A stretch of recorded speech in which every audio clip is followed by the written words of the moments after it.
I don't know. Latin America, if there is hope, it's hope in Latin America. That's in Africa, but I don't know as much. But definitely Latin America, where you have the legacy of, a 20th century left that still has actual social function and cohesion. I mean, obviously it's under assault, but there does seem to be the capacity for coordinated resistance there, and politically expressed resistance. And that means that's why it's been such a fucking bloody, blood-soaked horror ground of the Cold War. That's where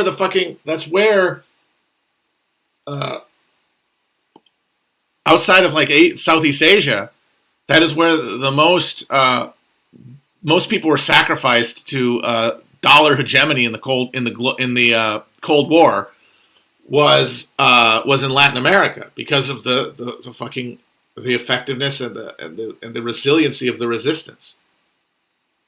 And like if Latin America could become in some way like a coherent left bloc that could then tip the balance between the United States and China and like force some sort of accommodation with China.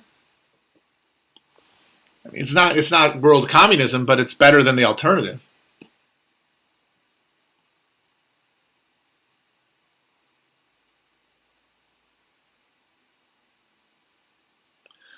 If anyone's read Vince Bevan's great book, The Jakarta Method, one of the things that's great about it is that he contextualizes the Indonesian genocide in the Cold War in a way that I don't think necessarily everyone would have done.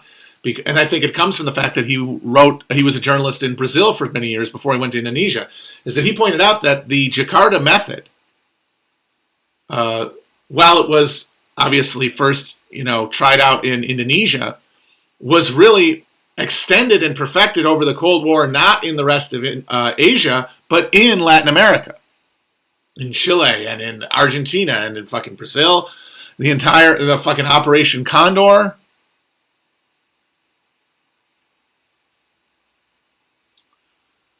And then you have the fact that the Colombian government has basically been an American client military. Somebody just said the Colombian president or something said, somebody says that Colombia is the Israel of Latin America and we're proud of it. Yes, exactly. Like, even though Bolsonaro, of course, loves and smooches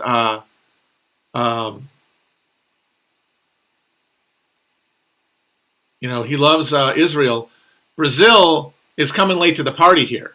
Like, Colombia has been the extended military footprint of the United States into Latin America for generation now, mostly under the guise of the drug war. But of course, that is mostly about arming narco terror gangs who make sure that union organizers get killed and peasants are continue being dispossessed. It was called Plan Colombia, So, and Brazil was never really a flashpoint of that particular site, fake conduit for American military weapons and training and personnel. So yeah, Colombia is the fucking Israel of Latin America. But now you're getting this massive resistance, and it's being repressed violently, and that's terrifying and horrible.